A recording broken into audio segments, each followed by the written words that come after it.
Hello বন্ধুরা, কেমন আছো সবাই? আবার একটা নতুন ব্লগ নিয়ে তোমাদের কাছে চলে এলাম। আজ ব্লগটা স্টার্ট করছি দুপুরের খাওয়া দাওয়া দিয়ে। অনেক দিন পর এলাম বাপের বাড়িতে। বাবুর পরীক্ষা চলছিল, সেই জন্য আসতে পারিনি। এখন বাজে বেলা 1:30টার মতো। তো বাচ্চাদেরকে আগে খেতে দিয়ে দিয়েছে। বাচ্চাদের খাওয়া হয়ে গেলে তারপরে আমরা খেতে বসবো। মা, আমি আর ভাইয়ের বউ। আমার বাড়িতে যেরকম 9টার ভেতরেই রান্না হয়ে যায়, মায়ের বাড়িতেও ওরকম 9টার ভেতরেই রান্না হয়ে যায়, কেননা ভাই অফিসে যায়। এই যে গুড়গুড়ি ঝাল খেতে পারে না বলে ডাল আর অমলেট খাচ্ছে। ওদের খাওয়া হয়ে গেছে, এবার আমরাও খেতে বসে পড়েছি। আমাকে দিয়েছে মসুর ডাল, বেগুন ভাজা, আলু মাখা আর ফ্যাসা মাছের ঝাল। ডাল, বেগুন ভাজা আর আলু ভাতে দিয়ে খেতে বেশ ভালোই লাগছে।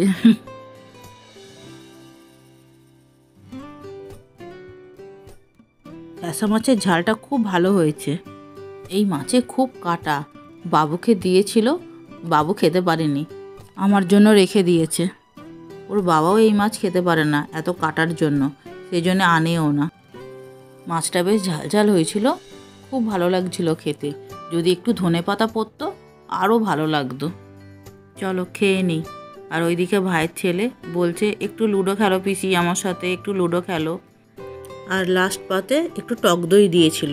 দইটা বেশ ভালো ছিল, না টক না বেশি মিষ্টি।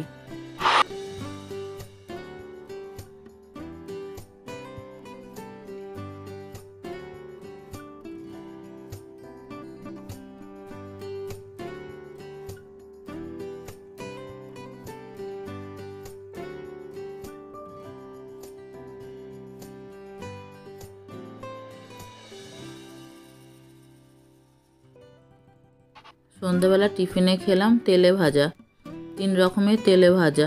ওর বাবা অফিস থেকে ফেরার পথে তেলে ভাজাগুলো নিয়ে এসেছে।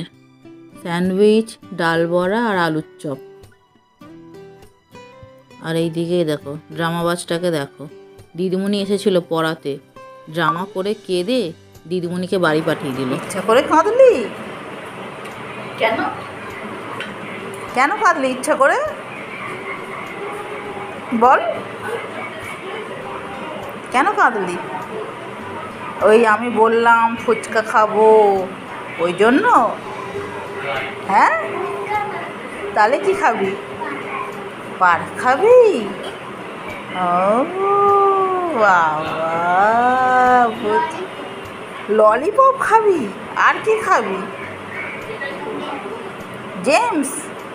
ও বাবা, এত কিছু খেতে পারবি? হ্যাঁ পারবি? আর কিছু না? ইচ্ছা করেই কেঁদেছে ও, দেখেছিস? সবাই বাইরে বসে আছে সব। এখন বাজে রাত 9টার মতো। তো বাড়ি যাব বলে চন্দনা সবাইকে খেতে দিয়ে দিয়েছে, মানে আমাদের 3 জনাকে খেতে দিয়ে দিয়েছে, আর সঙ্গে বাচ্চাদেরও। রান্না করেছিল লুচি, ছোলার ডাল আর মাংস কষা। আজকে সব কটা রান্নাই সুন্দর হয়েছে। নিজের হাতে রান্না খেয়ে খেয়ে আর ভালো লাগে না, বেশ কেউ রান্না করে দিলে ওইটা খেতে খুব ভালো লাগে, যেন মনে হয় অমৃত খাচ্ছি। চন্দনার হাতে মাংস কষা খেতে ওর বাবা খুব ভালোবাসে। মাংসটা কিন্তু করে দারুণ। ভাই বাবুকে বলছে, রিজু আজকে দিনটা থেকে যা, বাড়ি যাস না, থেকে যা রিজু, থেকে যা। মামা এত করে বলছে, ও মনে হয় থাকবে, তাহলে আমাদেরকে তো বাড়ি ফিরতে হবে।